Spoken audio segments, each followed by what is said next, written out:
వాళ్ళు రూలింగ్కి వస్తారు, ఇదంతా జరుగుతూ వచ్చింది అనేది ప్రతి ఒక్కడికి తెలుసు. కానీ పనులు చేస్తున్నప్పుడు అది జ్ఞాపకం రాదు, రాకుండా వెనక్కిపోతూ ఉంటుంది. ఇదే జరుగుతుంది. నేను మొత్తం అందరు రాజకీయాల్లోకి వచ్చే వాళ్ళందరినీ ఒకటే కోరుతాను, మహాభారతం చదవండి.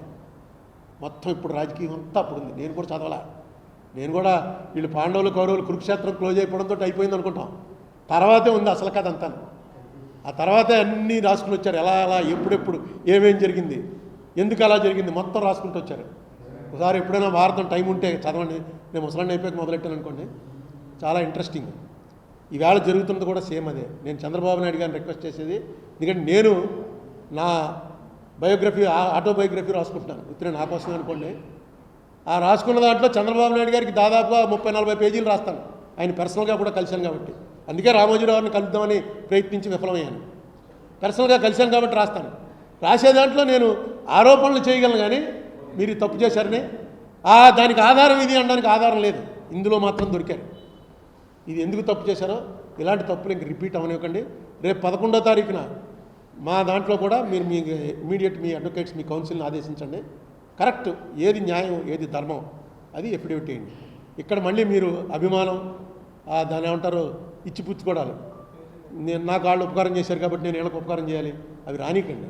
అది ఈ స్టేజ్లో మీకు అనవసరం. మీరు ఎంత 75 ఏళ్ళు వచ్చి మీకు ఇంత పేరు, భారతదేశంలో ఇంత పేరు వచ్చి ఇన్నిసార్లు ముఖ్యమంత్రి అయ్యి అలాంటి బలహీనతగా మాత్రం లొంకండి. ధర్మం వైపు చట్టం వైపు ఉండండి. Thank you.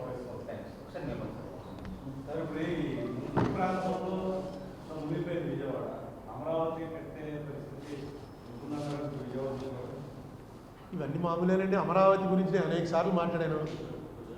సో వాళ్ళు అక్కడ నిర్ణయం తీసుకున్నారు, కడతారు, దానికి ఏం కావాలో అది చేస్తారు. ఇప్పుడు ముంపు వచ్చింది కాబట్టి అమరావతి మునిగిపోతుందని ఇవన్నీ పొలిటికల్ ఎలిగేషన్. నేనేమో రాజకీయ పార్టీకి సంబంధించిన వాడిని కాదు. నాకేమి అమరావతి అనేది ఆయన నిర్ణయం, ఆయన కట్టింది. నేను బుక్కే రాశాను. ఫస్ట్ అపోజ్ చేసింది నేనే. జగన్ కూడా సపోర్ట్ చేసినప్పుడు నేను అపోజ్ చేశాను. అన్నిటికీ వ్యతిరేకం. అబ్బో చాలాసార్లు అయ్యింది. కానీ వాళ్ళ నిర్ణయం, అది గవర్నమెంట్ నిర్ణయం, తప్పదు కదా. Please subscribe .news.